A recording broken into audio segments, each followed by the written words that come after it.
Welcome to the ThunderCast, your Marshall Athletics podcast produced by the fans, for the fans, with your hosts, Russ Livingood and KD Hudnall. We're bringing you the thundering word on the thundering herd each and every week, so keep it right here. The ThunderCast is on the loose.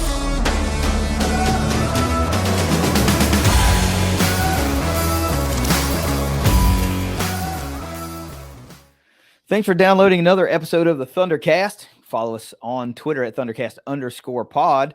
And hey, you can follow us on Instagram at ThunderCast_pod and also over on Threads if you're into that world. Of course, we're on Facebook as well. Russ operates the Facebook page, so you can give us a like over there. Please subscribe to the ThunderCast YouTube channel. We've got so much exclusive content that goes over there. You really don't want to miss anything. And of course, still, we keep asking you, put a bookmark on your phone, on your laptop, somewhere, whatever browser you use at thundercast.online, because that website is coming together quicker now, and the more of the hard launch will occur after Russ and I have both kind of got over the crud that we had going on, slowed things down quite a bit, but hey, that's life, man. And but we're still focused on bringing herd fans the best content that we absolutely can, and we appreciate everybody that spends even a little bit of their time with us at the ThunderCast. Russ, it was a pretty notable week. We had some excellent news that came out. Of course, the breakdown series is going to continue, so I think we should just get right into it, right? So wait, we can't get into it. We have to get a quick word from our sponsors at 304carwreck.com, and then we can get into it. If you've been injured in a car wreck, visit 304carwreck.com on the web or on Facebook. What happens when an Ohio driver crashes into a West Virginia driver in Kentucky? That can be a mess. But if you can dream it up, Jason and Matt have probably been there, done that, and gotten their clients paid. Don't fight the insurance companies alone. Contact Jason and Matt at 304carwreck.com. All right, so now we can get into this kick-ass ThunderCast episode, and let's start it off like we always do with 5 things every herd fan needs to know this week. 5 things that every herd fan needs to know this week, as always, brought to you by IgniteLink, the Tri-State's premier IT management team. Number 1, softball coaching staff has been set. We talked a lot about Morgan Zirkle, hometown hero, coming back to coach the herd, but she now has her coaching staff. Allie Harrell is going to remain on the staff. She was a volunteer assistant coach last year. She is an assistant coach this year. Mm-hmm. She also handled external operations last year, and she'll continue that as well this year. Allison Rager is going to be the pitching coach, and Sydney McKinney is going to be the hitting coach. So a couple of things got to leap off the page at you right here, right off the bat, right? Number 1, an entire female staff, which is great. I think is awesome. Mm-hmm. All of them under 30 years old, which also I think is awesome. So I think Marshall's kind of maybe sort of without an intimate knowledge of coaching staffs across the country, leading the charge in a youth movement type deal here. And I think this is going to play out in their favor, right? Because you want to talk about relatability to players, current players, and prospects coming out of high school or transfers or whatever. Man, this is the kind of thing that you're hoping for. And you don't just go hire these folks because of those, attributes, because they're young and they're female and they're former players or whatever. It's because they know what they're doing, right? They're great at their craft. Morgan Zirkle, all-timer. We don't have to talk about Morgan that much because everybody that's familiar with Marshall Athletics, is going to know the name Morgan Zirkle. But keeping Allie Harrell, I think, is just freaking awesome. Yeah. And, I mean, what a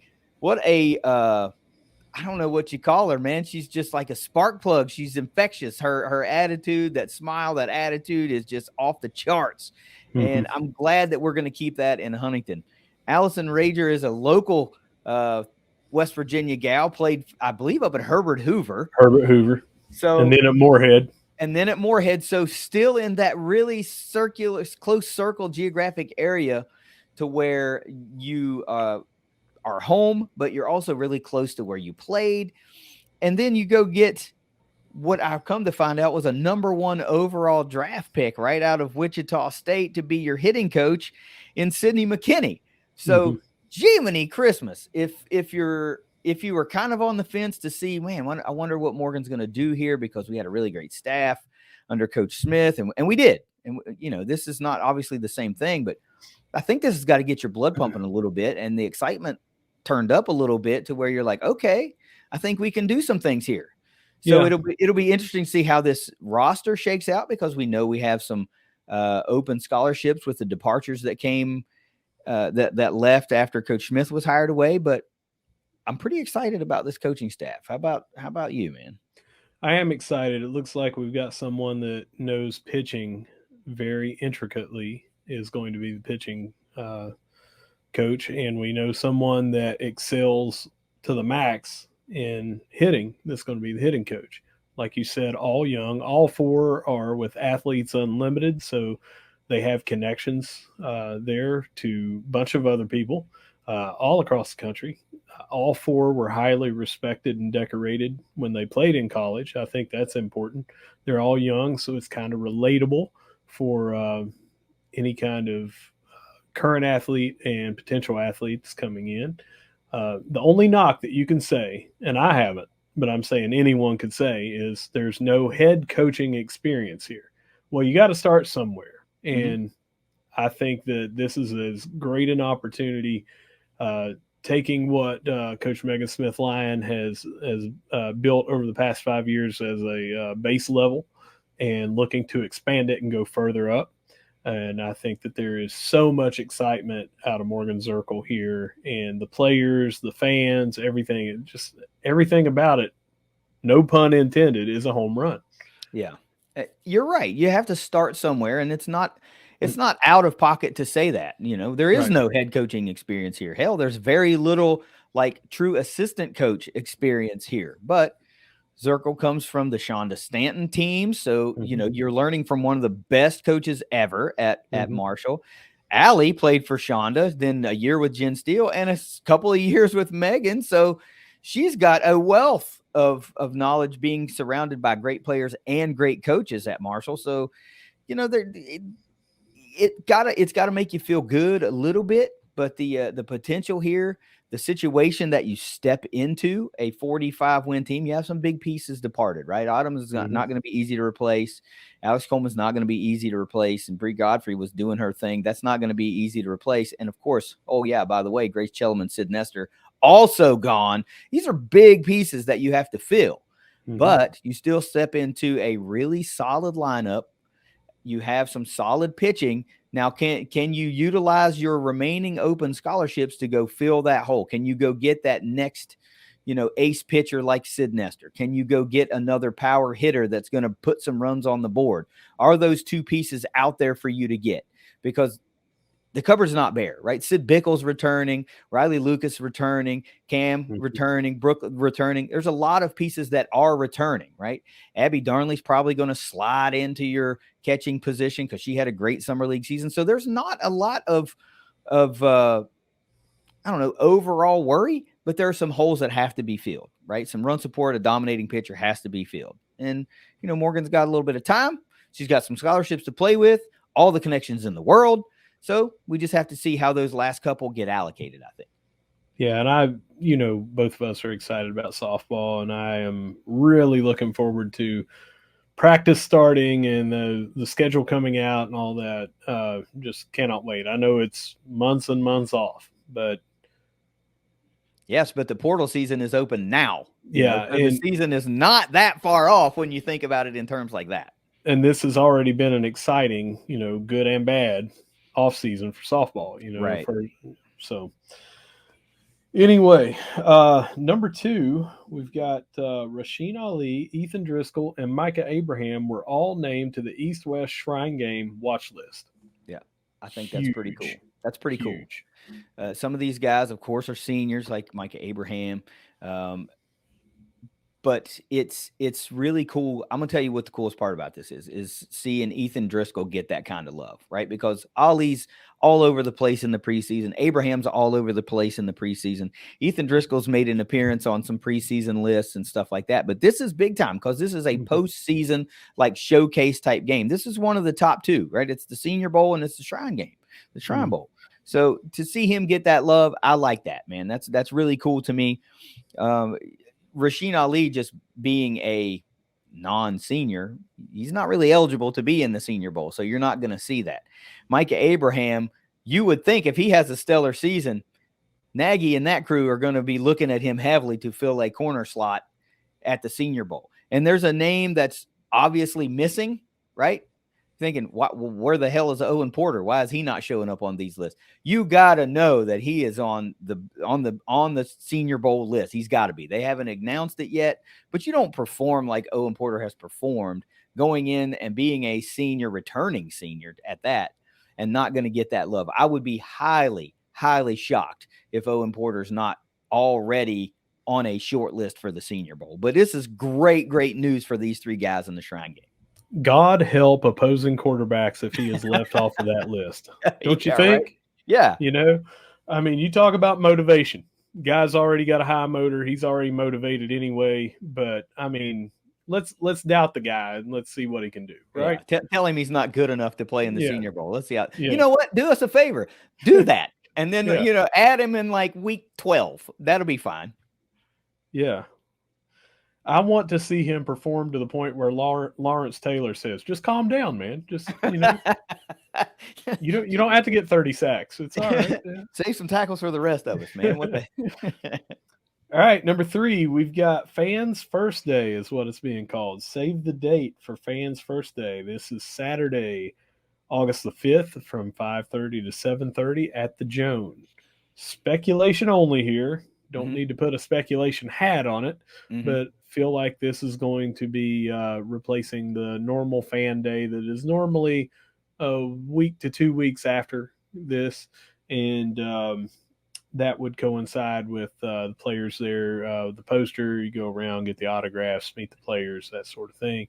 So there will be details to follow because right now it is just the save the date, but that's about what we're figuring this is. Yeah, and it makes sense, right? Because it's Fans First Day, so it might as well be Fan Day as well. But this was always a cool event, and this is one of those things that I really miss not being able to go to because I'm in Florida. Like I used to go to that every year, and a couple of times it even fell on my birthday.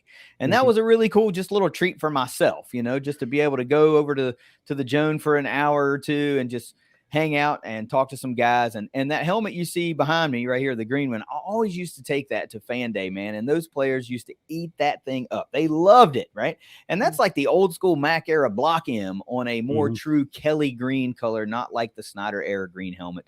Those guys used to eat that thing up. And it was always a super cool event. You got to think that there's going to be an opportunity, if you haven't done it, to sign up for the Big Green.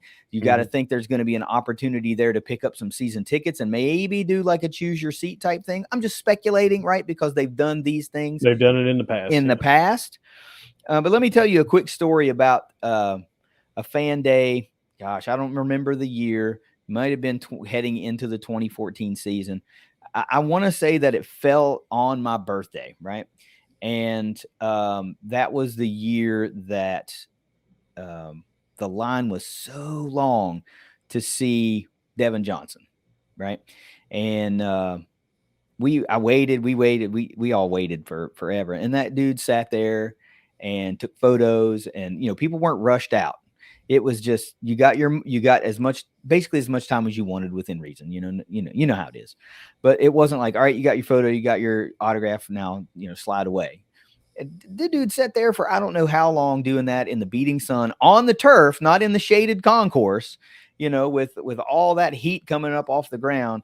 And that was really cool to me, man. I got my photo. We chatted for a second and wished him well on the season, and then he goes out and has an amazing near 1,800 yard season that season. But that was really cool to me. I was able to meet and talk to some of the guys over the years at these Fan Days and provide not just memories for myself, but this is another one of those things where you can make memories for your kids. And my son, my oldest, still talks about meeting Aaron Dobson, which today's his birthday. Shout out Aaron Dobson. Happy birthday.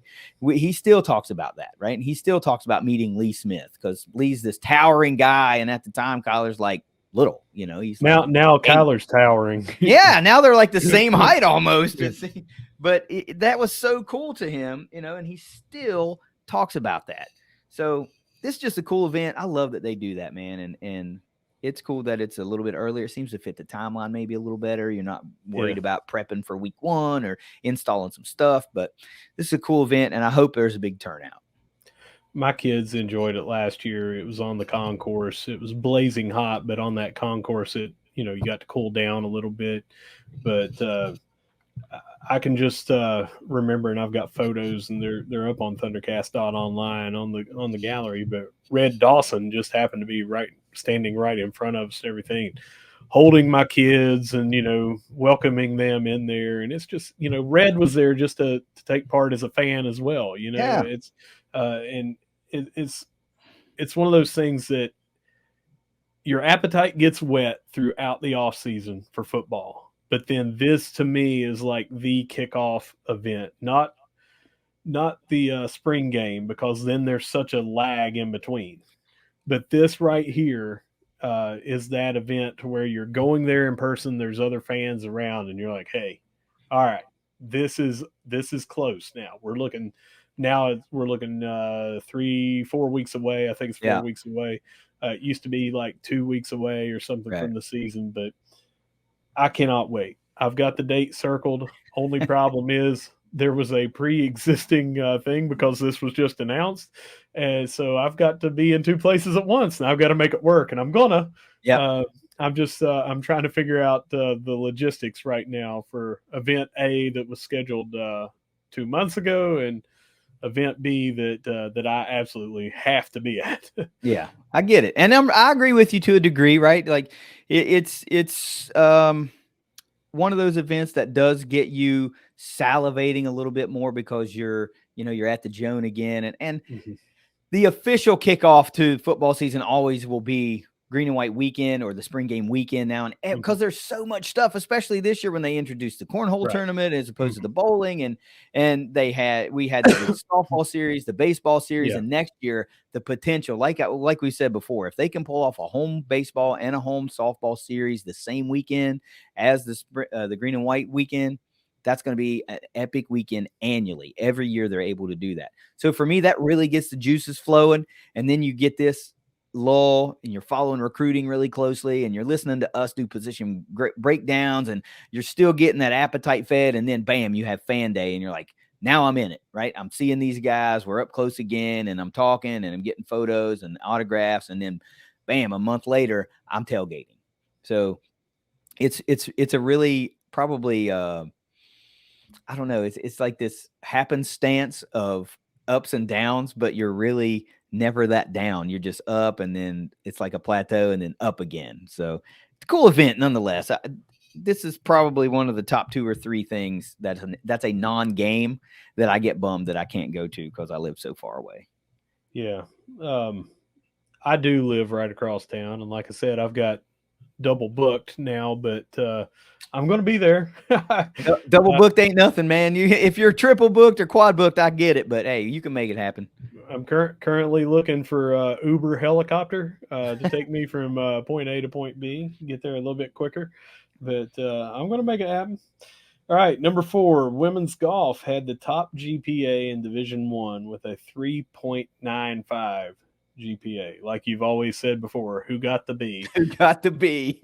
They won the 22-23 WGCA All-Scholar Team. Let's do that one more time. Top GPA in Division I, right? Again, not the Sun Belt Conference, Division I. So this now makes 2 teams that we have, 2 athletic teams. We had swim and dive, and now women's golf. Number 1 overall in all of Division I. Yeah, that's amazing to me, man. That is absolutely amazing to me. Having won is pretty awesome because you're thinking, all right, because there's only so many sports, and it's not like 100 teams are number 1, right? In some sport, so there's only so many to begin with, and there's a lot of teams in Division I, 330 some odd teams in Division I athletics. And then we have 2 teams that are number one in all of Division One athletics. Man, that's just really cool to me, man. I don't know how to articulate that well, which is probably why I would never land on a team with a number one overall ranking in Division One. But I don't know why that is. It's like, man, this is Huntington. How does that happen in Huntington? It's just one of those things that makes me feel like I don't get how that happens because again, you're going up all these prestigious academic schools in the Ivy League and in the Pac-12 and all of these AAC affiliate, not American Athletic Conference or AA, maybe it's AAU affiliated schools, that's just a prestigious academic ranking. If you don't know what that is, Marshall is not an AAU school, but one day maybe we will be. But I think all of the schools in the Big Ten are AAU schools, and really there's only like 2 or 3, I think, in the entire quote unquote non-Power 5 that are. Tulane is one, and I don't know. There's a couple more, but anyway, it's just cool to see that land in Huntington. Knowing that there are teams, there are programs and universities that are so just academically accomplished that Marshall's outpacing them. That's so cool to me. Number one of 249, by the way. There's got to be more than that in Division One. But are you talking about of teams that have women's golf? Division One women's golf teams. Okay. There's 241. Yeah. Okay. But there's still 330-ish Division One schools, but not all of them have women's golf. Yes. Wow. 1 out of 249. That's pretty freaking cool. All right. And finally, number 5 here, we've got Herd Happy Hour. Of course, we've already had a couple of these. We had one at Taps at Heritage here in Huntington. We had one at Country Boy Brewing over in Georgetown. And now coming up this Thursday, July 27th at 5th Street Brewing in Charleston, 5 to 7 p.m., Herd Happy Hour. As has happened at the other 2 that they've had, sign up or renew for your Big Green membership right there on site, and the first round will be on the Big Green. Another little thing to mention, Coach Beals will be at this, and we'll be meeting everyone and also giving a little talk. Cool, man. What a cool set of events this is, right? So if you want to go, like you mentioned, if you want to go, I guess you can show up and sign up. You have to RSVP before you go, just so they can get a head count and everything. But then, yes, go ahead. You can go and sign up for the Big Green. Okay, well, if you've got a RSVP to the Big Green, that means you're going to be talking to somebody, so you might as well just sign up while you're on the phone. It's really easy. But what a cool set of events this is, man. This reminds me very much of like the Reds Caravan, and they go around to, places and pockets and cities where there's Red support or they're trying to drum up more Red support. And we've gone to a couple of those over the years. I used to take Kyler all the time when he was little, and there was always one in like Ashland or, Charleston or whatever. Huntington Mall used to have it a lot. Yeah. So these are just cool events. And I really like that they're just kind of happy hour theme. They're always hitting a brewery, and you sign up for the Big Green. Let's think about it. You sign up for the Big Green and immediately you're getting an instant benefits because you're getting a round for free on you. So I like this, man. This is really cool. So there's not a master list of these, right? There's not a schedule of these out. Are they just kind of like, oh, we're going to put another one on the schedule type deal?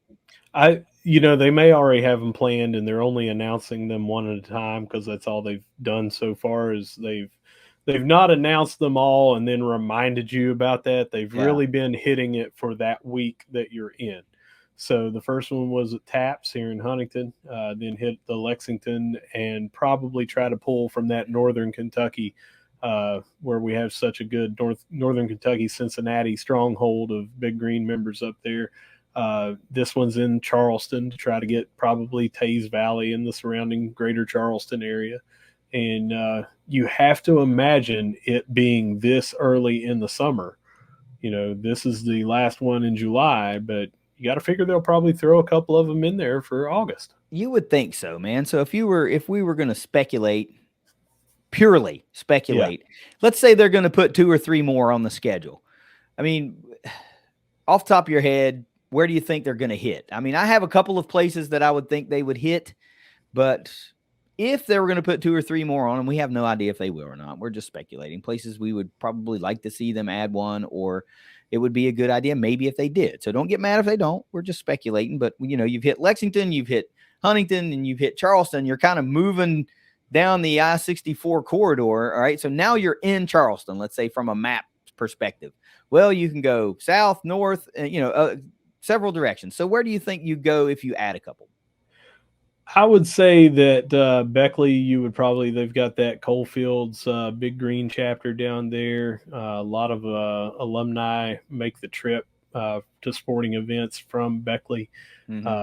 Great little pocket of the state where there is a lot in that town. Majority probably support Marshall. I would say that would be a good one. Yeah. I was thinking that Parkersburg in that area would be a great place to hit because you have the momentum of hiring Coach Kim Stevens. That might be one of those, Bills is going to talk in Charleston.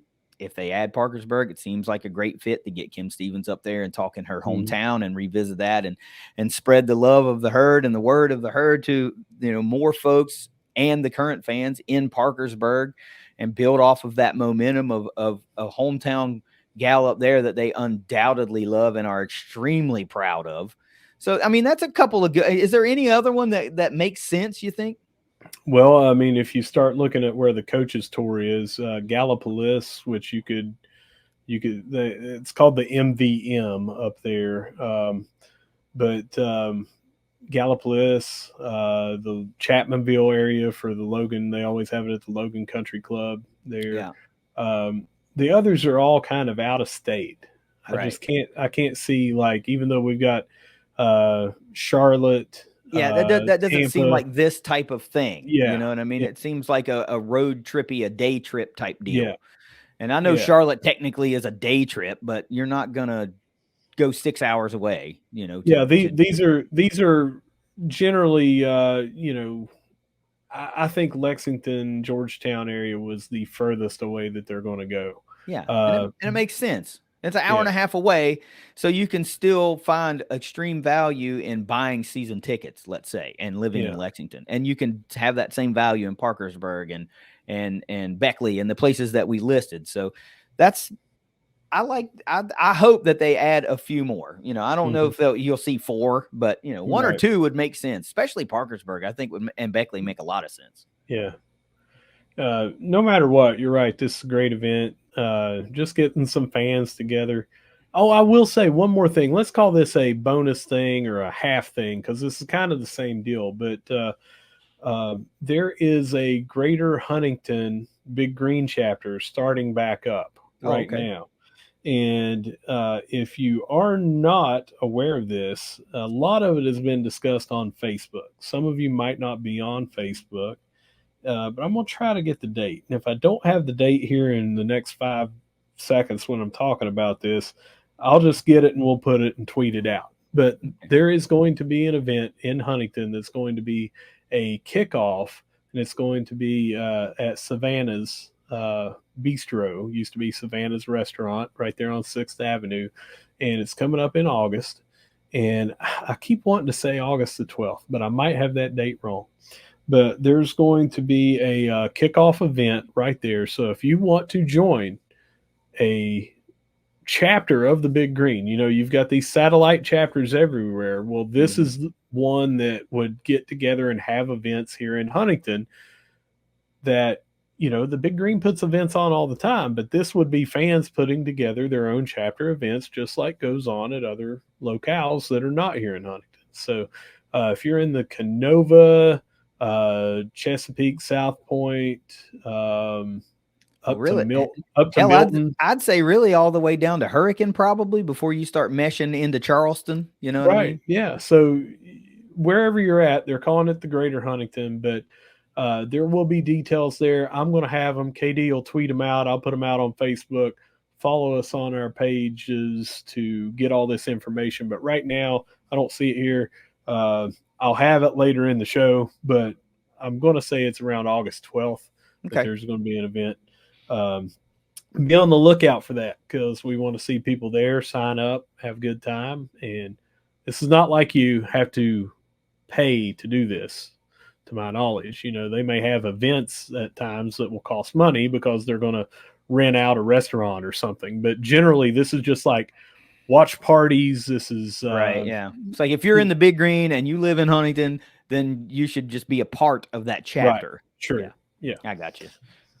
Okay. Well, if that was a really cool 5 things, honestly, I think that we covered a lot of stuff, and there's more and more opportunities each week to get involved with the Big Green, which, Russ and I individually are involved with the Big Green. We're both members. I mean, we're not like, we're members.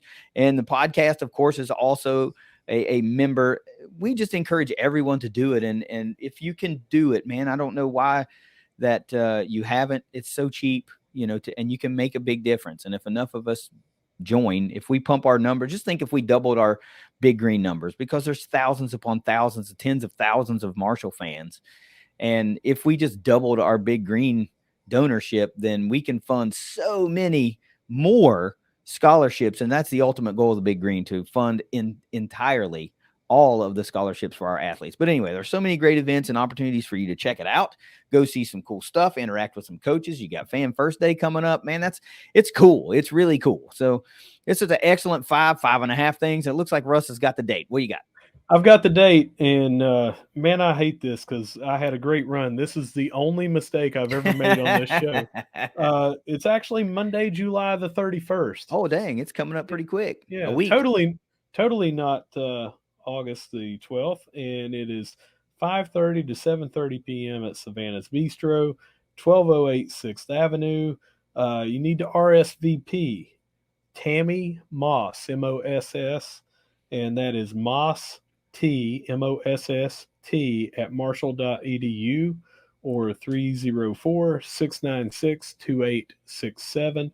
Please RSVP. They want to have a head count so they can make sure that they have enough space, and maybe if they're having appetizers, that sort of thing.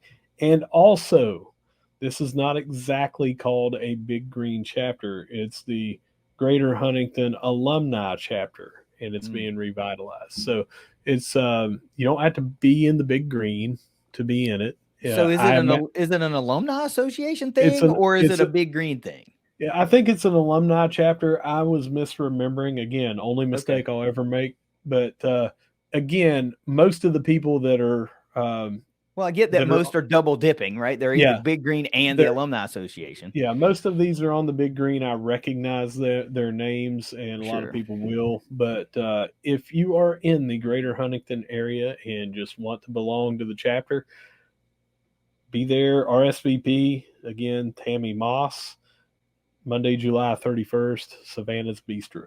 Cool. We'll tweet it all out so you guys will see and know how to be able to get involved with that if you so choose. But look, man, let's continue the episode because we've got a big breakdown to come to. If you remember last week, I couldn't remember who we were going to be talking about this week. Running backs. We're going to be talking about the running backs, right? One of the marquee things that we're most excited. But before we get into that, we got to go around the herd and cover what all else happened in Thundering Herd Athletics this week. So let's roll with it.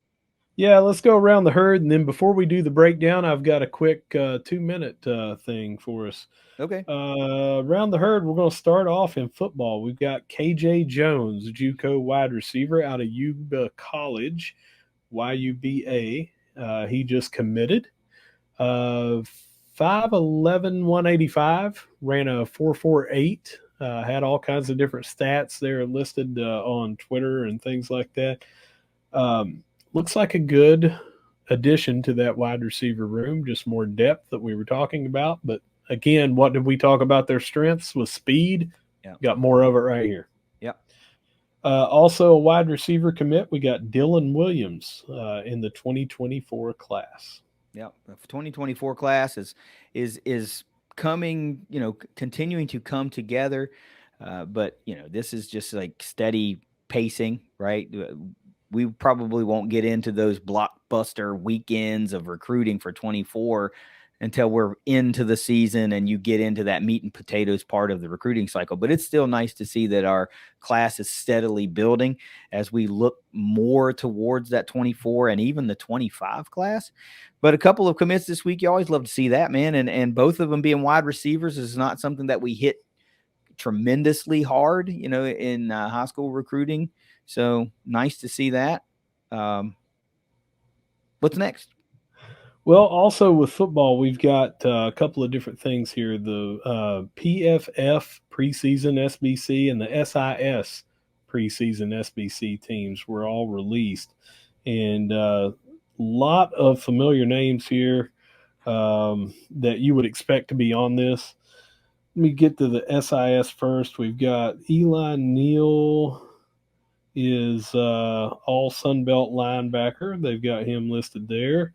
Who else do you got? It's the big three. It's the Yeah. big three. It's Owen Porter, Eli Owen Neal, Porter. and Abraham. That's it. Okay. They don't do a first team, second team, and third team. They just do a preseason all SBC team. So Got it's Eli Neal, Owen Porter, and Micah Abraham. The thing that you probably you expect to see that, right? The thing that probably is going to stick in your craw a little bit is that no one from the offensive side of the football made the SIS all Sunbelt team preseason. Not terribly surprising, but also a little surprising because of where Rasheen Ali has landed on other lists. So just something to be aware of.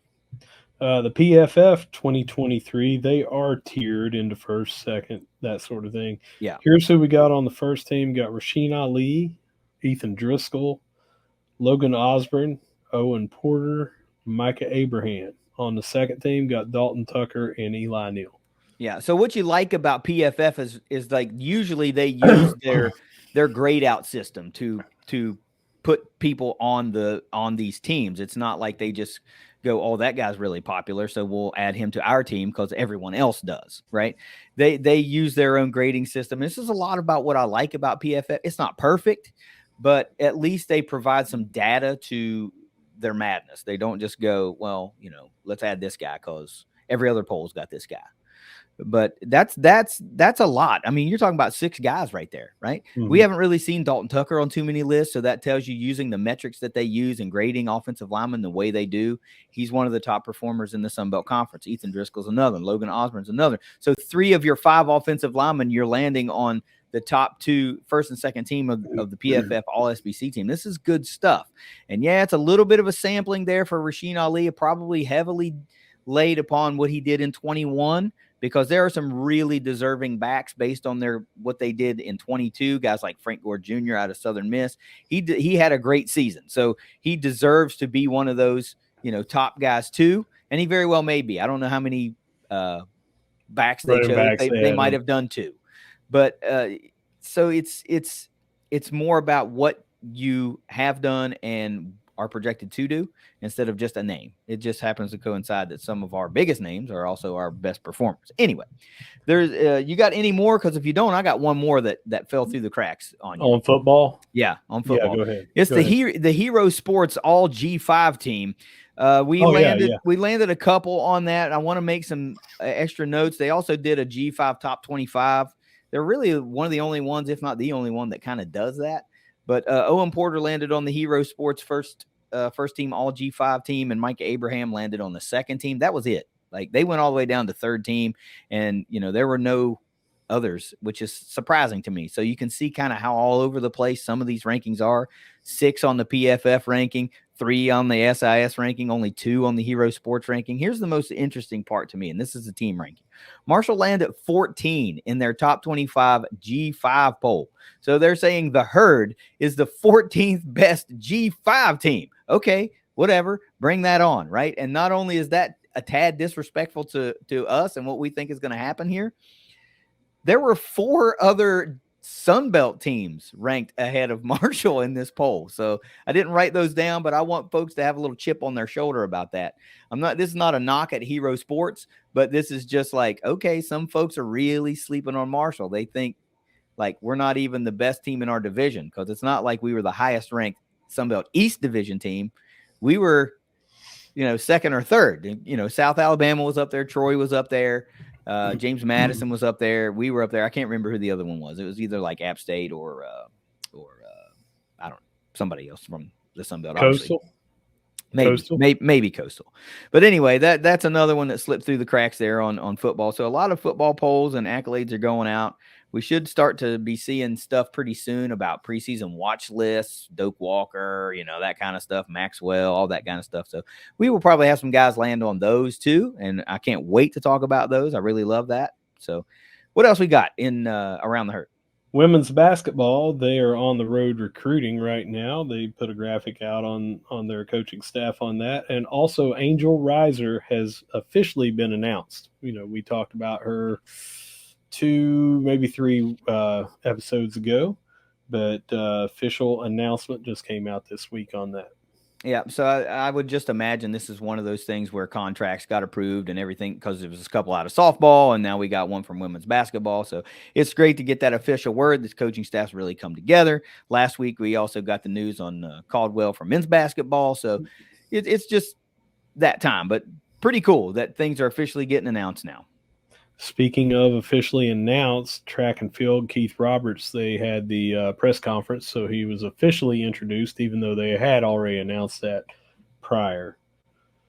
Yeah, I think it's pretty cool that they're calling him the director of track and field and cross country instead of just the coach, because as Spears alluded to, it's really 6 sports. I mean, you do have indoor and outdoor, so it's sort of the same. You're still running and doing field, but it's indoor and outdoor. So competitively speaking, it's different.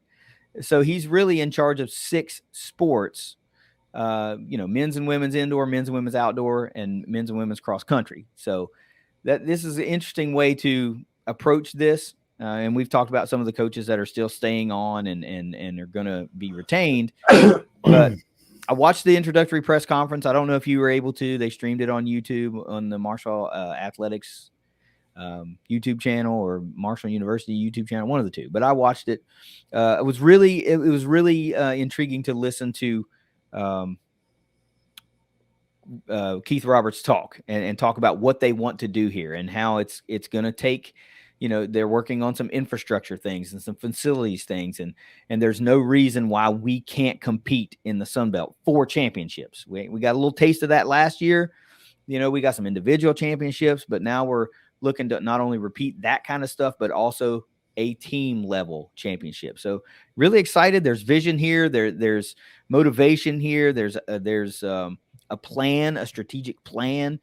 So I think we made the right move. Now we just have to see how recruiting notches up, and we have to see how the results notch up. Finishing up around the herd, I've got softball. We got, I'm going to say it's Cassia Parks, transfers from WKU. She was listed as an outfielder, also had time and some starts at second and first base in the infield, and comes over with, I think, 3 years to play. It might be 2, but she's a Lexington native. Yeah, from Frederick Douglass High School, which Marshall's had some success recruiting athletes from. Really recently, this is a very powerful athletic program in that Lexington area. Frederick Douglass is, of course, most folks will know that Herd great offensive lineman Nate McPeak is the head football coach there. Jimmy Skinner's on staff there, so there's some Herd connections there as well. But those Frederick Douglass athletes are just really good coming out of that area. And I'm not sure exactly how you pronounce it either. You said Casey. I think it might be Kasia, but we could both be incredibly wrong. But anyway, what stood out to me was she's really a super solid defender. Like she had something like a .938 or .939 or something like that fielding percentage last year. And you're talking about a multi-position player, right? You're listed on the roster as an outfielder, but you're also playing and starting games at second base and first base. And to be able to play all of those different positions and still maintain a really elite level fielding percentage, that's pretty impressive, right? So I'm not sure exactly what her role will be here on this softball team, as really probably no one does outside of the coaching staff. But, anytime you can add some strength up the middle or in the outfield again, you're going to take that, especially defensively. Remember, we lost all 3 of our outfielders. Grace is gone because of eligibility exhaustion. Alex Coleman hit the transfer portal. Now out in left field, there was some time split between Lauren Love and Bree Godfrey. Lauren, as far as I know, is back, but we still don't know what we're going to do as far as the entire outfield makeup is concerned. So if you've got some defensive prowess, you want to bring that back into the fold at Marshall. That does it for me for Around the Herd, unless you got anything. But I've got a little thing before we transition over to the running back breakdown. Um, I wanted to highlight, this is going to lead into something else, but I wanted to highlight one of our fans. And I mean, one of our Marshall fans, not a fan of the show, even though this person does listen to the show all the time and comments all the time. But Karen LeGrand. Karen is constantly making comments on YouTube, which we love to do the interaction. You talk about it all the time. She showed up at the green and white tailgate event, and she brought. I hope she's okay with me saying this, but she brought a donation for the Thunder Trust.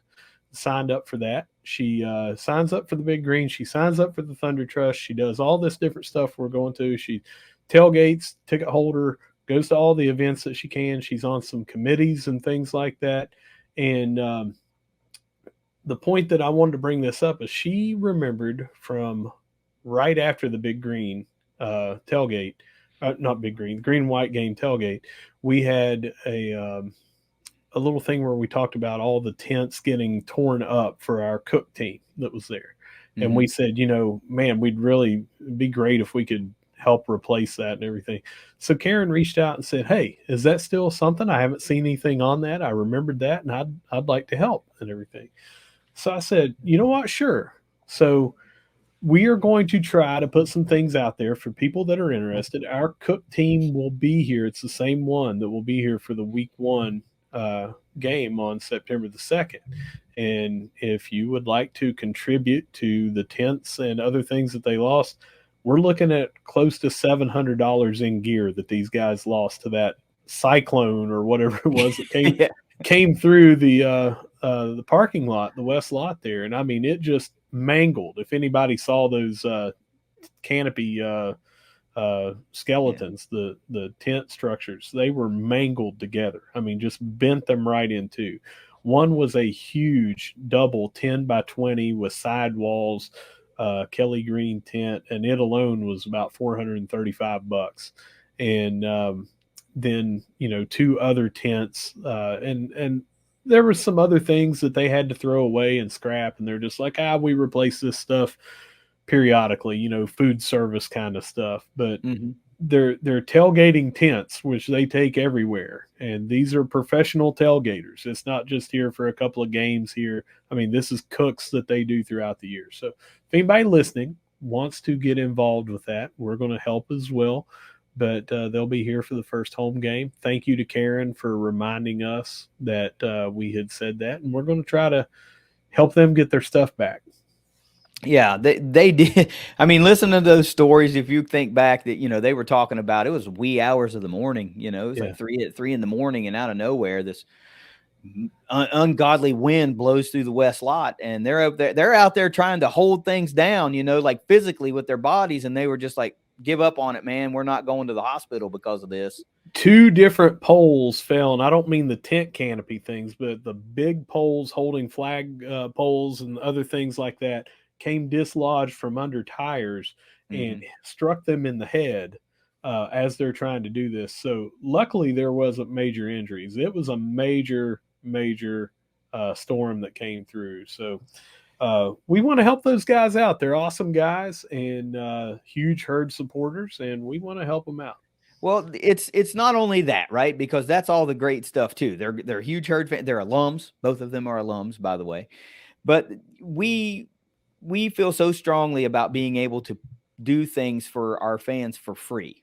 And we love being able to do that. And those guys love that we are about that. And they were like, you know what? We want to do it too. So they volunteered their time. They came down, and while everybody else was enjoying a lot more of the weekend, they were up all night cooking.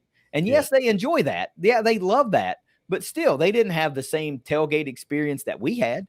They didn't have the same weekend that we had.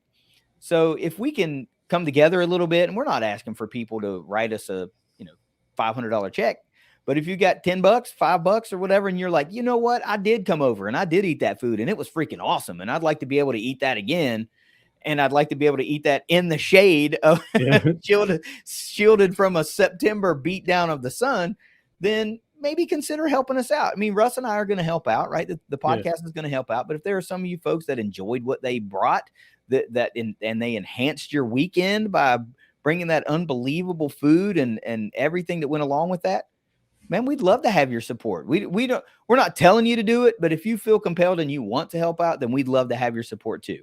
But if we have 100 people coming over and eating again, it will be free food for our first tailgate, and amazing food. But if you throw $1 in the tip jar, that's $100 towards replacing their gear that they didn't do. And it's, basically saying, yeah, I'll throw in $1 to get some free food. I know that sounds counterintuitive, but it happens all the time. Hey, is this free? Yeah, I'd like to contribute. And they throw $1, maybe 5 in. So and we had folks do that, right? We had folks do that anyway. They came over to the Green and White weekend and were like, nah, man, this is great.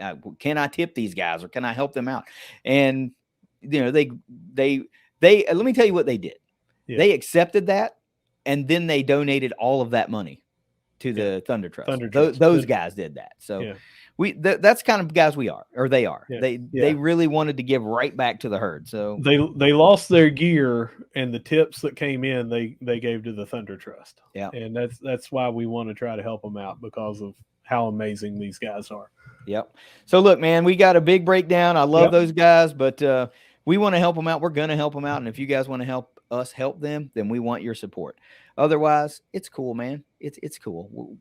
They'll not be wavering in their support of the herd. But check it out. This is a marquee position group that we want to talk about this week. It's the running backs, Russ. How the hell did I forget about that last week? But I did. Running backs, coached by Telly Lockett, third season with the herd, still from Huff's inaugural head or coaching staff. Let's start with the Phil Steele ranking, and then this is probably the biggest cop-out that Phil has thrown our way in a while, but Phil Steele ranked 31 running back unit nationally, which is really, really impressive. Tied for first in the SBC with App State, Coastal, South Alabama, Troy, and Southern Miss. Are you kidding me? What a big cop-out that is. Now, let me say this. Of all of the teams that I just ripped off, including Marshall, all 6 of us land in the top 38 in the country. So we were 31 and everybody else lands. Oh, I'm sorry. Top 43. Coastal's 43. So from 31 to 43, you have 6 Sunbelt Conference schools, but Marshall's ranked the highest. So we're actually the number 1. Anyway, App State's right behind us at 33 and so forth. Rasheen Ali is a preseason first-team All-SBC selection by Phil Steele and several others, as we have just talked about. But also, intriguingly, he is the number 15 draft-eligible running back in the class.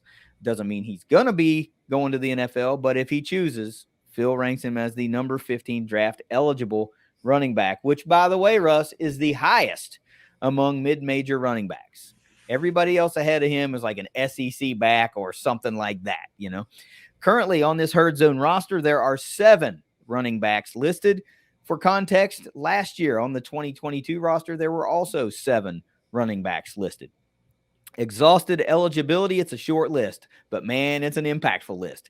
Kalen Laburn is the only one that exhausted eligibility and, of course, has moved on now and is trying to make the roster with the San Francisco 49ers. Portal out, also a short list. Isaiah Gordon is the only one that hits the portal. 3 carries last year for 9 yards in 2 games. I saw on social media that he is now committed to Charleston Southern. So good luck to Mr. Gordon. We hope you have found the fit that you are looking for, sir. Portal in, also a super short list.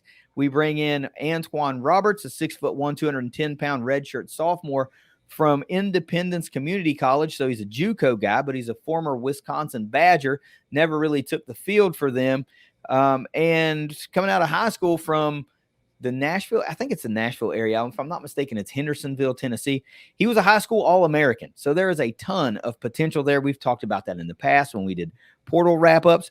Incoming freshmen that I could see, there are none aside from maybe a potential walk-on or 2.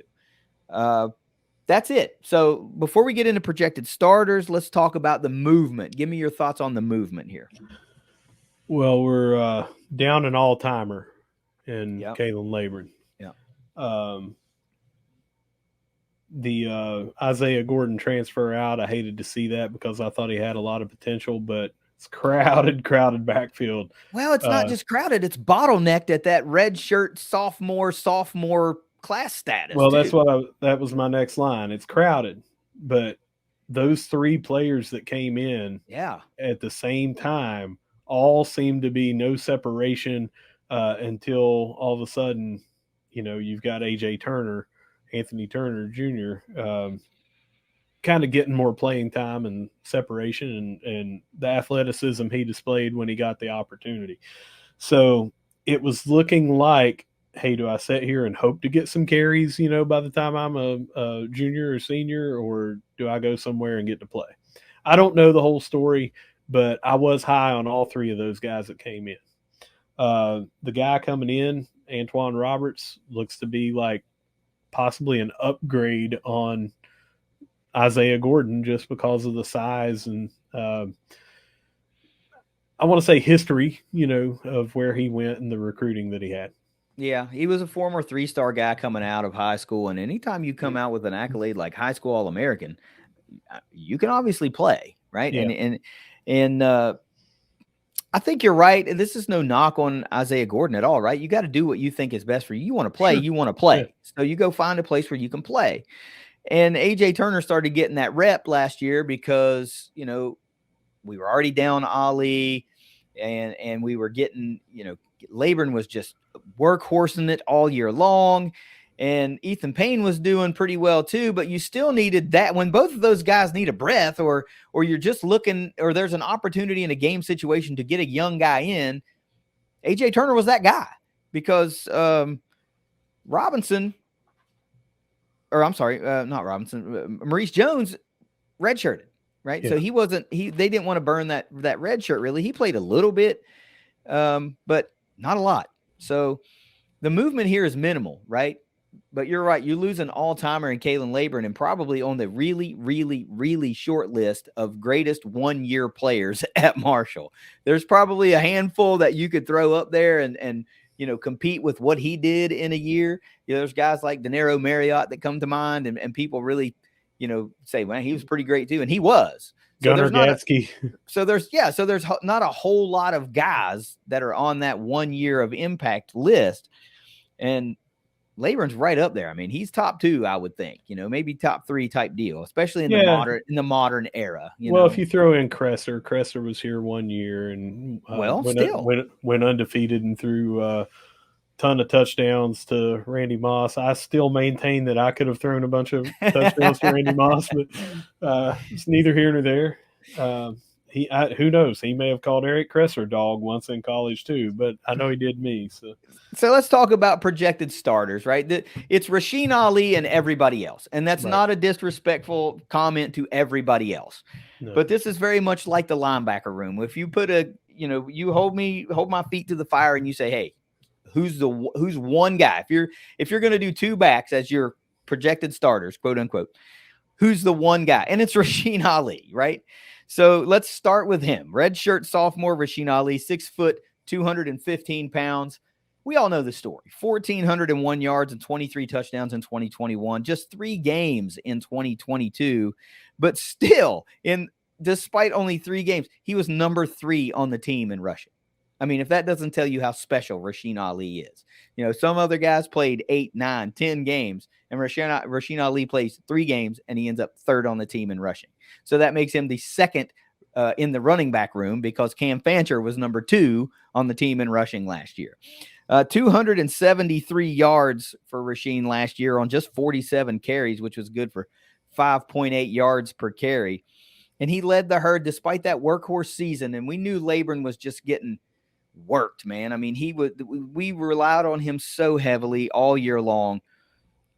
At the end of the season, though, those 3 games that Rasheen played, it was Rasheen that led the herd in rushing all 3 of those games. And he did tack on a couple of receptions for 10 yards and a touchdown. So that was the only touchdown he had. He didn't have one on the ground last year. Yeah, And got him listed as one. oh well, maybe he did. I just didn't catch it. I What might have been wasn't it? looking at somebody else. Wasn't it in the bowl game? I thought that's where the receiving Oh touchdown yeah, came from. I think you're right. Yeah. But anyway, so you want to take a second and talk about Rasheen before we go to somebody else? Yeah, I think what you we know, but what the people that just look at the stats nationally don't know is he grew up a boxer, and with that, he's got the footwork, he's got Hmm. the balance, he's got the explosive power, he's got the dedication. If you've ever known any kind of a boxer that does it at a competitive level, especially not at the heavyweight level, um, no offense to my friends around Boone County, but when you have this conditioning program that boxers have, this guy's going to be in shape. This guy's not going to be afraid to work, and I think that that's where he just outworks everybody. He's in better shape than everybody. He's got better footwork and explosiveness. You have posted the short little clip of him seemingly going sideways and still getting his foot back down and just exploding right away. He's got it. He's Yeah. got that. I don't even want to call it a low center of gravity because I think of guys like that 5'9" and below. But he seems to have that no matter what. He gets his pads lower than everyone. He just keeps his feet moving. He receives the ball as well out of the backfield as any collegiate back that I've seen here at Marshall. Hmm. Uh, he is an absolute threat. He's a relief valve in that let's check down and throw it to Ali. Oh, by the way, he might lead us in receptions and He might yards. take that check down 25 yards Yeah. for you. So he is just an absolute force and an absolute weapon. And that is why I maintained that our last year was just everything with quarterback and everything. We had the game plan. It was going to be him and then labor in which we saw what he could do. Yeah. So no, it's everything about Rasheen Ali, and this ought to be from the rehab that he did and the quotes that he has said that he has never felt better. Hmm. You know, sometimes when you have an injury, you are working so hard to prevent and build up everything around where that injury was located. I think that he's going to be stronger, and I think that he's probably put on a little more muscle, and I think that he's going to be faster, and I think that he's going to have the mental. I mean, he wouldn't have came back if there was a mental issue with cutting at the end of the year last year. You know, he would have just said, "Let me take the entire off season to get back to where I need to be able to do the cuts that I need to be and the explosiveness that I need to be." He was there already. So now he is just going to be that much better.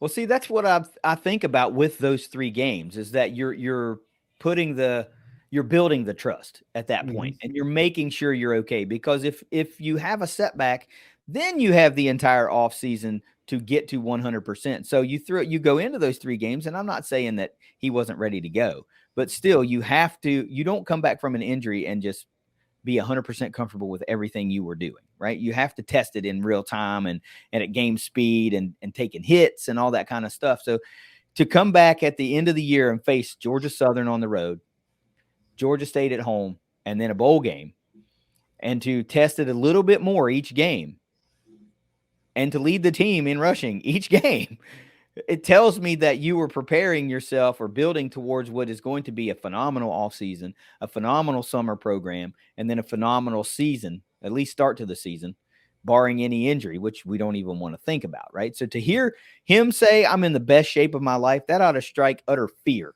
into defensive coordinators' minds. And I get there's a lot of ego that goes into that. Like, man, we don't fear anybody. Okay, I get that. That's fine. You don't have to fear them.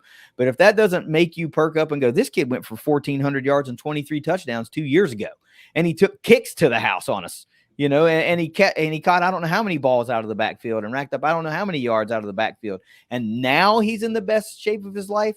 We probably really need to magnify what Rasheen Ali is going to mean to this offense and how we can better defend him.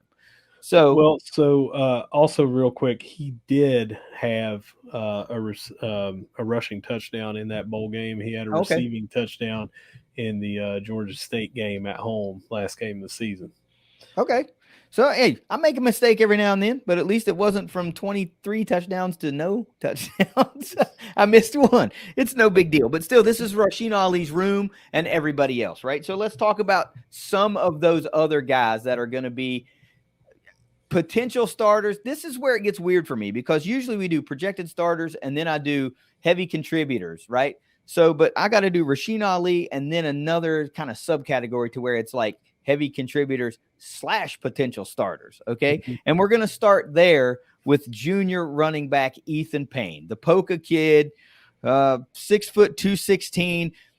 Despite this eerily similar height and weight to Rasheen Ali, they are two completely different runners, right? How all Rasheen Ali just does what he does.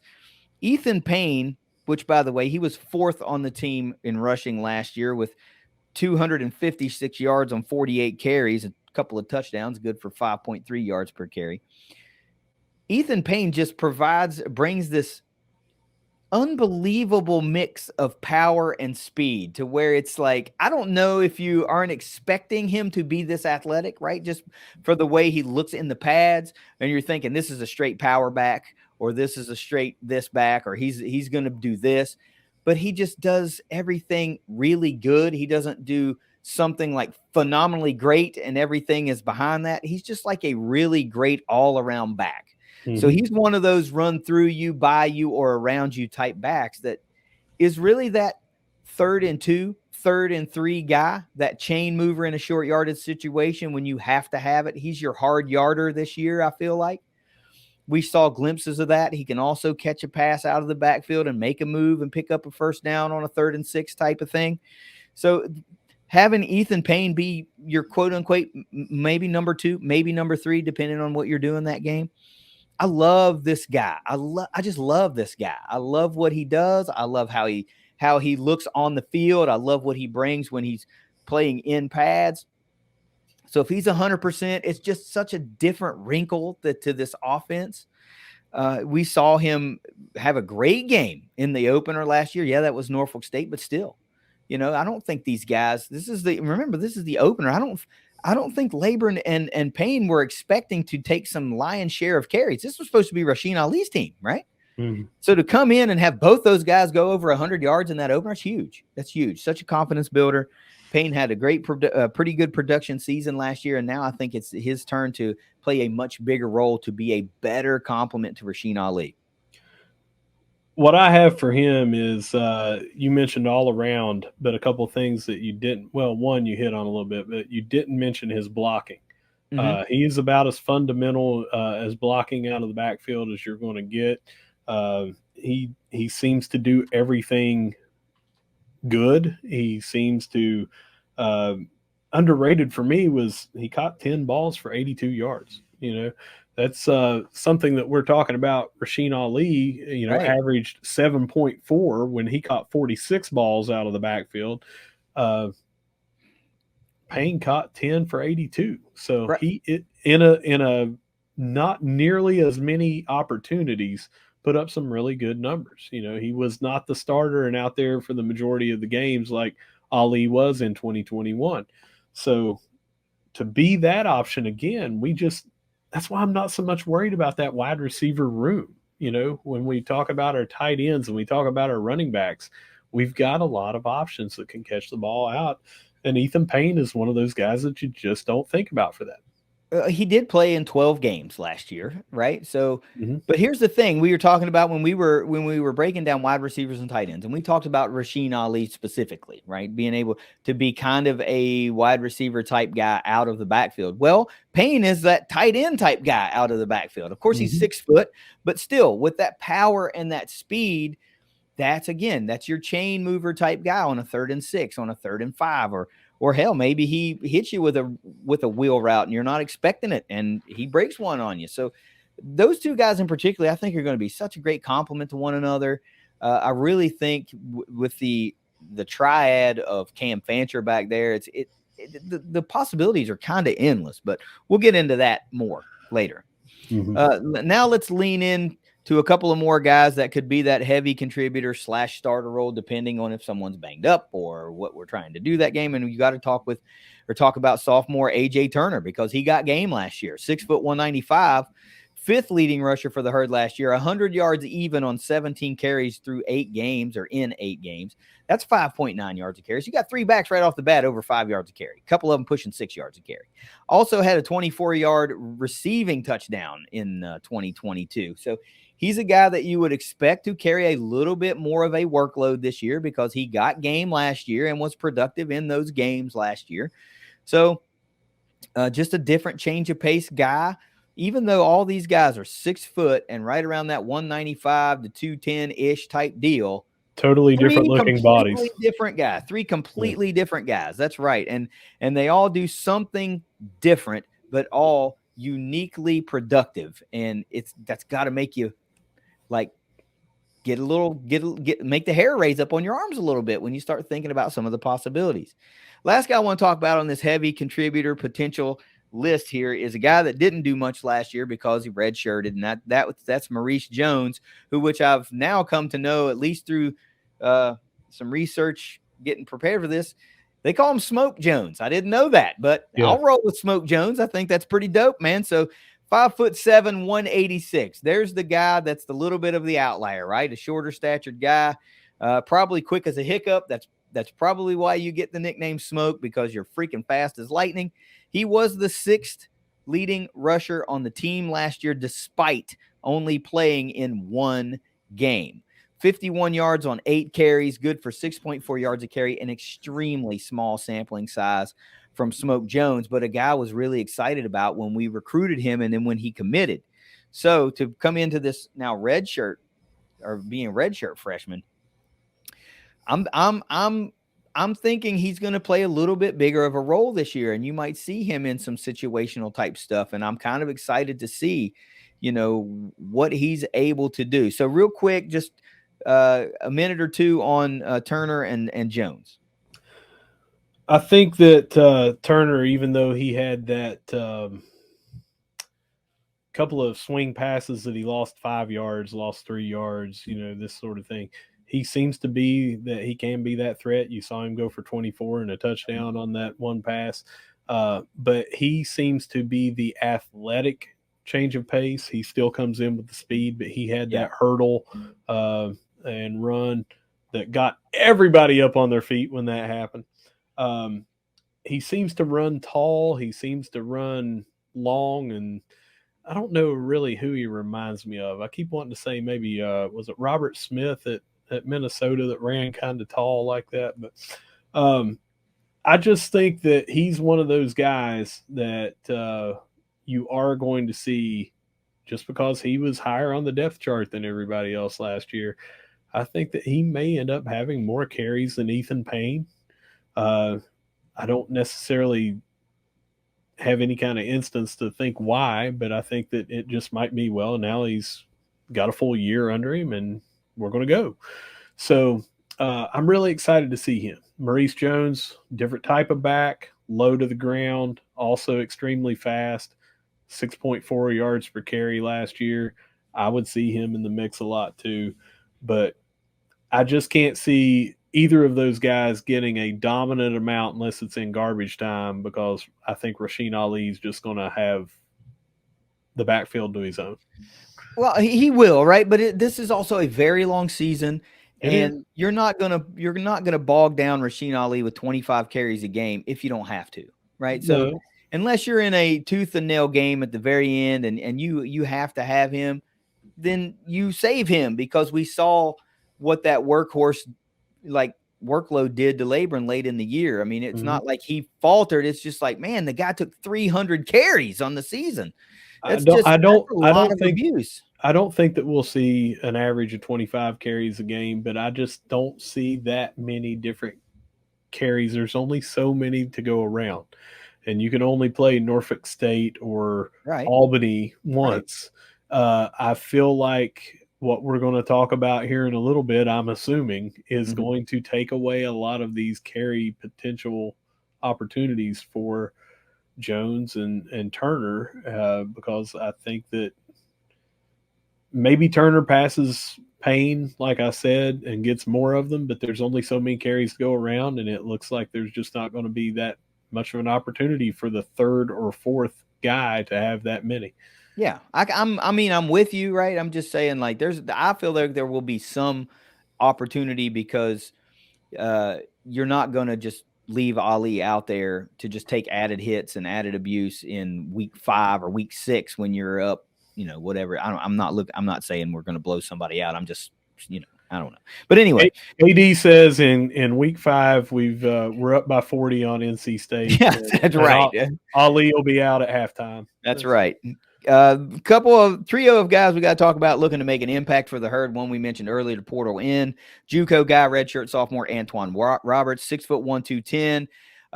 Look, here's what I know about him that I don't know because I don't know him, right? He's a JUCO guy, which means he's lived that JUCO life. And if you talk about those guys that have lived that JUCO life, they'll tell you it ain't easy. You really got to want to be there, and you really got to want to like try to get that opportunity. You want to get away, you want to get out of the JUCO with an offer, right? So you have to grind. So there's a little bit of a mindset there, and how, I'm not going to get into what all happened at Wisconsin because I don't know the details. I just know he was he got dismissed or something like that because of an altercation with a teammate, and he hit the portal. So he may not have even gotten dismissed. He may have just gotten disciplined. I don't know. I'm not trying to, fabricate a story here. I just don't know. So I'm not going to speculate on it. But what I do know is when you go that route and you go to JUCO and you get another opportunity, you would like to think that you've got a guy who's now refocused and ready to thrive in that new opportunity. So, but coming out of high school, you got a guy that rushed for 920 yards and 16 touchdowns in 9 games, right, as a senior. So way better than 100 yards a game, way better than a touchdown per game. And I didn't even look at his receiving stats. So I'm sure he had more receiving stats also as a senior. At Independence Community College, he ran for 215 yards on 34 carries, which is 6.3 yards per carry, and a touchdown in just a handful of games. It was like 8 games maybe. So I don't know what type of offense they run there. They might be very pass heavy. I don't know. I don't know what his opportunities were, if he was splitting work with somebody, but still, you like to think a guy like that who has accomplished what he has already accomplished can come in and be ready to contribute. So this is not usually what we talk about in that looking to make an impact guy, because this is not a redshirt freshman. He's already played at a high level, played competitively, and has put up stats. So this could be an excellent compliment. You got 5 really strong guys that you can probably count on, like right now, to do something. And then you've got a redshirt freshman, DeMarcus McElroy, who was on the roster last year, 5'9", 185. No stats in 2022. And freshman CJ Fazio, 5'9", 207. Also no stats in 2022. Russ, that's the running back room on the Herd Zone roster right now. You got anything else to say before we go to strengths and weaknesses? Mm-mm. Okay, I've got one more little wild card thing that we've got to mention, because there was a guy on this roster last year who is a highly decorated player that played a little Iron Man football for the Herd, if you guys remember. Number 55 would run off the field and put on jersey number 43 and line up at fullback for the Herd, and that's Owen Porter. So just an interesting little wrinkle that we saw in 2022. Will we see that in 2023? Man, I don't know. But imagine putting him back there at fullback, and then when we talked about the jumbo package with the tight ends, where you could bring 3 of those big athletic blockers that might as well be extra offensive linemen at 6'6" and above, and this goal line package, and you're handing off to Rasheen Ali. I mean, come on, man. Yeah. Then you just throw on the number 43 jersey to basically Latimer from the program and tell him to go in there and block somebody. I'll tell you, one of my favorite references that I heard recently is when I did the Inside the Thunder with Devin Miller, and he said, I can't remember the guy's name he was talking about. We were talking about the Notre Dame game. And he said, we were mashing face masks all day long. And I thought, man, that is a great reference to having an intense, one-on-one battle. So that's what you do. You put a 43 jersey on Owen Porter and say, go mash some face masks for us down on the goal line. Who knows if we'll see that? But if we see it even once in 2023, I think the crowd is going to erupt for that one, especially if it leads to a Rasheen Ali go-ahead touchdown or something like that. But anyway, I do have one more thing, because okay. I thought that we were going to cover it before we did the things, but we didn't. But obviously, Cam Fancher runs the ball. Yeah. And that is what we have talked about a lot. And here is why it's going to be hard to share those carries after you talk about Ali and whatever he gets per game. These were his starts, not counting the bowl game when he had the back issue.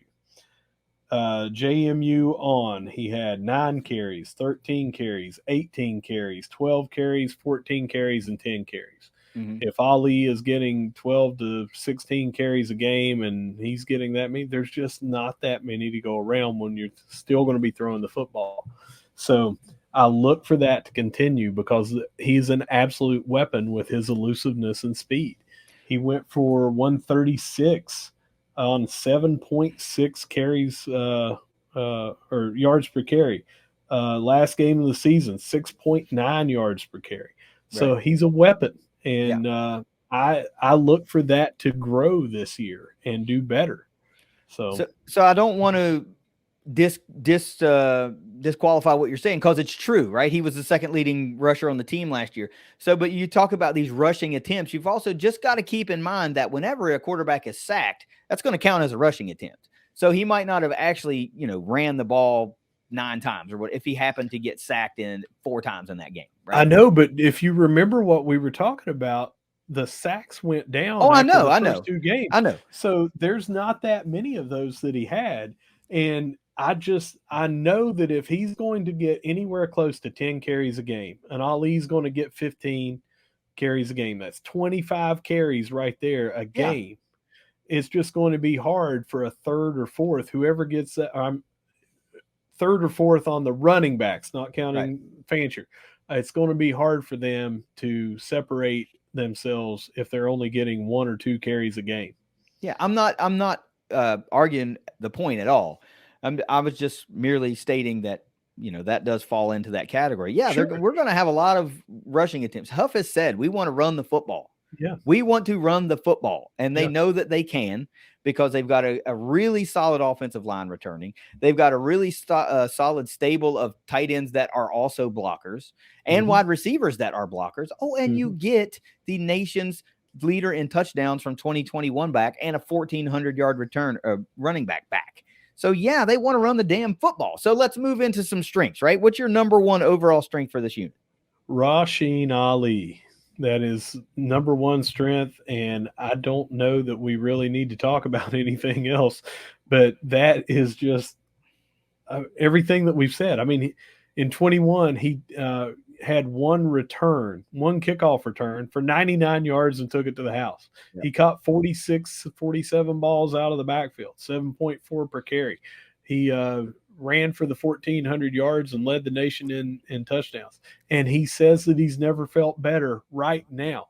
That is your strength. Everything that I mentioned earlier about him, with the balance, with the acceleration, with the speed. Top end speed and acceleration are 2 different things, and he has both. Yep. So it's that's it. That's the strength. I've got another one, but Me too. That's it. I've got 2 more, but my number 1 overall strength is Rasheen Ali is back, and he is 100%. That's it. I don't need to go any farther. What is your number 2 strength? Cam Fancher's running ability out of the backfield will also help with this, because especially if you're going with an RPO or a zone read option, and you don't know which one of them, Ali or Fancher, is going to get the ball, especially if you've got Payne or Turner also in the backfield, it's going to be crazy to try to defend that. Yep, I agree. That's my actual number 3 strength. Is the Cam Fancher / Rasheen Ali combo is so dangerous on the ground, but also through the air. So what do you do? We saw that Laborn could catch some balls out of the backfield last year. He didn't do a lot of it, right?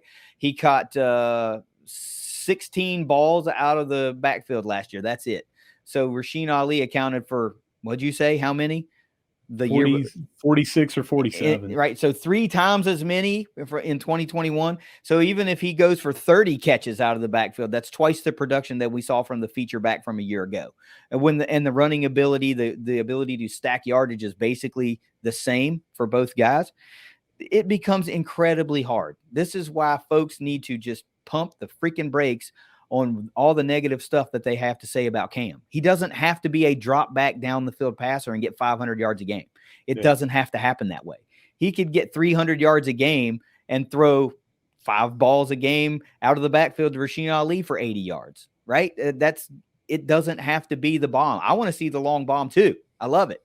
But I'll take whatever we got to do to win. So that combo is just so dangerous, both on ground and air. It's beyond exciting, right? Because we saw glimpses of it more so separate than we've seen it together. So seeing it together is going to be really a real treat. Do you have another strength? Yeah, my final strength is that we do have other options in the backfield. And whether that's the diverse options that we have, whether it's Payne, who has that power, whether it's Turner, who has that athletic ability, whether it's the catching out of the backfield and the ability to take it to the house, we have options other than Fancher and Ali. My number 2 strength is a set of accolades, or not a set of attributes, a set of adjectives that I'm going to use that I really feel like encompass this room really good, right? Really, really well.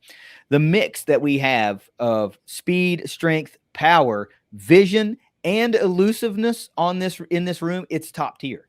That's why they're the number 31 unit in the country. That's why they're the number 1 unit in the Sun Belt Conference. And we've been sitting here talking about it being Rasheen Ali's room and kind of everybody else, because it's a lot of unknowns, a little bit of production here, a little bit of production there. But all of those things, the speed, strength, power, vision, and elusiveness, there is a combination of any 2 guys that you can put on the field, and you're going to be able to encompass all of those attributes at one time. No matter which 2 you choose, you can get a little bit of all that, or you can get elite levels of some of that in some cases. Do you have any weaknesses for this unit? I only have one, and I mentioned it earlier. There's only so many carries that can go around in a football game. And you've got guys here that are all capable, but you're talking about Rasheen Ali, and he's going to get the lion's share of them, and then Fancher's going to get quite a bit. Where's that leave everybody else? They're going to be spot duty on some levels. Some people may get 3-5 carries a game or something like that. They're just going to have to make the most out of those opportunities because they're coming in to spell somebody on 3rd down, or they're coming in because someone just ripped off a 45-yard run and they need a break. Mm-hmm. So there's only so many of those carries to go around. Yeah, I agree with that, right? But I actually have 3 weaknesses that I need to talk about, and I think I may end up ruffling some feathers, and that's not the intent, but you have to talk about it, right? So number 1, the biggest weakness on this unit is you have to find 1,513 yards and 16 rushing touchdowns worth of offensive production to replace. I found it. Rasheen Ali. You hope so. I do hope so. But regardless, right, it's not on the roster this year. Right. Yeah. That's what Kalen Labor notched last year for the Herd. And it's not on this roster anymore. So we can speculate and we can hope and we can all think that it's going to happen. But at the end of the day, that production has to be replaced. It absolutely. And I don't care how they do it. I don't care if 5 guys average 300 yards for the season. But you have to be able to replace that. Yeah, we think Rasheen's going to go way more than just under 300 yards rushing this season. I mean, hell, we might see that through 2 games, right? But be that as it may, that amount of production was on the roster last year, and it's not now. Number 2 for me, after Rasheen Ali, is there a featured back on this roster? This season, I'm not sure that there is. Next season or the season after that, when these guys have developed another year, had a lot of playing time for this season, contributed in a bigger way this year, is that guy on the roster for next year? Maybe. But is he on the roster this year? I'm not sure. So if you see the unfathomable and you see Rasheen Ali go down and have to miss a big chunk of the season, 4 or 5 games, who's the guy, right? Do you then rely on a running back by committee? because of all the mix of attributes that we talked about before? Or is there one guy that's on that you can count for 20 carries a game and to get you 130 yards or 120 yards and 2 touchdowns? Is there that one guy? I don't know, because we haven't seen it. We haven't seen Ethan Payne have to be that guy. We haven't seen AJ Turner come close to having to be that guy. And the rest of the guys, I mean, Smoke Jones had 8 carries last year, for crying out loud. Nobody else was even had a carry for the Herd last year. Yeah. So that's a little bit of a weakness. You know, I'll give you that. If you see that bump in the road, holy crap. We gasped last year and had a 1,500-yard rusher behind Ali. Do we have that again this year? Damn, I sure hope so. But moreover, I hope that we don't have to deal with Rasheen losing any time. I want to see the 2021 Rasheen, not just from a fan perspective, but from a human perspective, because I don't want to see this kid get hurt again. He's a great kid. He's a great kid, and he deserves to have a great season based on all the work that he's put in and the adversity he's already faced. Do you have anything to say about that one before I hit you with my last one? No, I agree with that. It's a valid concern, and we've talked about that in other things, is who steps in when so-and-so goes down, and that's very valid. Yeah, we've talked so much about this being Rasheen Ali and kind of everybody else. Oh, shit, man, who's the everybody else if Rasheen happens to miss a game or two or needs to, get healed up or something? Last one for me is not one you can pin totally on the running backs, right? Because I know this is an offensive wide stat mostly, but we had 17 fumbles last year, 9 of those of which we lost. Okay, that's not a huge number, but that's more than one a game. And talking about lost fumbles, that's pretty close to one every game and a half-ish type thing, right? And famously, we talked about it, and, I don't hold this to him. A lot of people have probably already forgotten about it. To be honest, I had to until I wrote this stat down. We saw Laborn fumble twice inside the 5 against Bowling Green. And if we talked about how many times, if that doesn't happen, we win that game. Oh, yeah. We win that game. So that was a weakness last year, because that stat cost us a game. We know it did. And that's a game that people change the narrative about Marshall altogether, probably, if you go beat Notre Dame and then you go beat Bowling Green and you're a 10-win ball club at the end of the season. The narrative changes quite a bit for the Herd, right? Because all of a sudden they're a 10-win ball club in their first year in the Sun Belt and yada, yada, yada. So while not all of our fumbles were on the running backs, Cam accounted for a couple, right? So that's, again, but it's just something that you have to talk about. It's not a detriment. It's not like we're putting it on the ground every 5 carries or anything like that. But that was a bad time to have 2 fumbles inside the 5. When have you ever seen that from a Herd player ever again?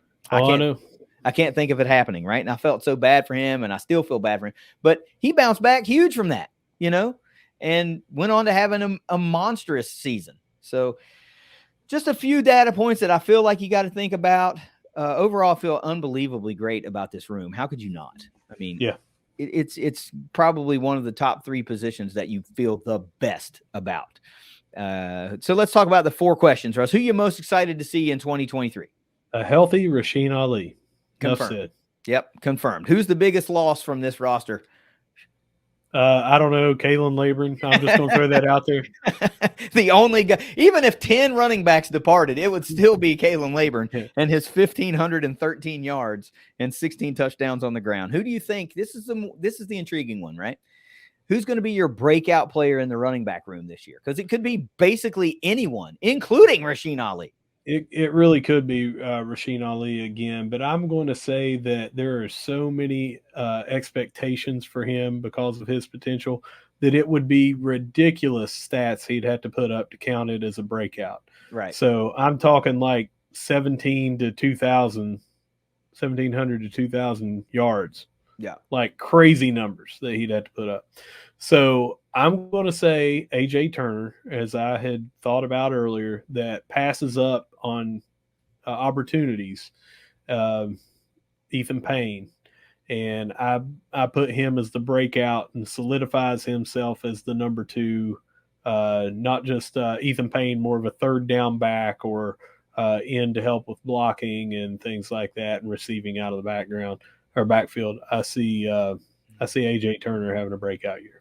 Me too. I went with A.J. Turner as well, based on some of the sampling size that we saw last year, that ability out of the backfield, which you talked about. Payne actually had a better year out of the backfield. I just think situationally, Payne is going to be utilized differently, right? Yeah. So I'm not sure the opportunities to make those big plays are going to be there for him as often. I think it's going to be A.J. Turner to break out. And I'm going to give you this caveat, which I do not expect to happen at all. If Rasheen Ali comes out and has more rushing yards than Devin Johnson did in 2014, and you're looking at an 1,800-yard rusher, you've got to go, yeah, Rasheen Ali broke out after having that injury and, his first year fully running a Sun Belt Conference schedule. Because, look, he's faced a lot of the teams in the Sun Belt. He's played against App State. He played against James Madison, or not James Madison. He's played against Old Dominion in the past. He's played both Georgia teams last year. So there's a lot of teams in the conference he's already played. But if he goes for 1,800, you got to say it's him. Now, the problem lies, I don't think he's going to have the opportunity to rack up that many yards, because Cam's going to rush for so many yards and stuff like that. But so give me A.J. Turner, give me 400 yards, 450 yards for A.J. this year, something like that, just adding to what he did with only having 100 last year. Who's the MVP when it's all said and done for you? Rasheen Ali. Got to be Rasheen Ali. We don't have to say any more, man. This is a group. Give me some final words on this group before we look to close out this episode. Unless there is an injury to Rasheen Ali, this is going to be a special year. I think that he has a lot to prove to NFL scouts and maybe even to himself. And I think that as driven as this young man is, with his background in boxing and the training that he has done and coming off of this injury, and how easy would it have been to say, I don't want to potentially mess up my NFL career, so I'm just not going to play these last 3 games. I'm going to get healthy and then go to a combine or whatever. He not only came back for those, he came back for this season when he didn't have to. The guy's already graduated. He's got a degree from Marshall. And he's only listed as a redshirt sophomore currently on the roster. And if that sticks, he can come back, for 2 more years. So he could have gone and said, let me test the waters and, go play in the NFL or whatever. The guy's coming back. He's got something to prove. And I think that he is going to prove it. And I think we're in for a special year. Yeah, I would agree. Rasheen Ali strikes me as a guy that is a finish what you started type of guy. Mm-hmm. And if he so chooses, we're speculating so far down the road here. If he chooses to remain at Marshall until his eligibility is exhausted instead of going pro or hitting the portal, he has the potential to be one of the greatest ever in a Herd uniform at the running back position. And if you look down the record book, there are some elite running backs that have played here. Guys, some fans have never heard of that really just need to look down the record book and get familiar with some of these players. But when you think about the elite of the elite, Marshall has got some productive backs that rank up there with the best amongst the G5 when you talk about all time, right?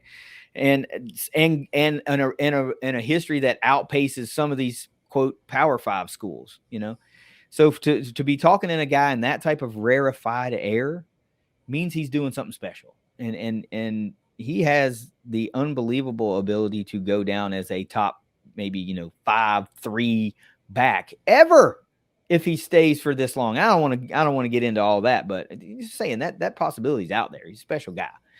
Russ, take us out of here if you got nothing else. I got nothing else. We will see you over at the Joan. We will see you at the Cam. Whether we see you over here at the August 5th Fans First Day, make sure to save that date. No matter where you see us, we are going to be saying, go Herd. Go Herd. It's the ThunderCast. The breakdown series is going to take a pause next week because we're going to be recapping everything that goes on during Sunbelt Media Days, and then we'll pick back up with the breakdown series in a couple weeks. So until next week, we'll see you later.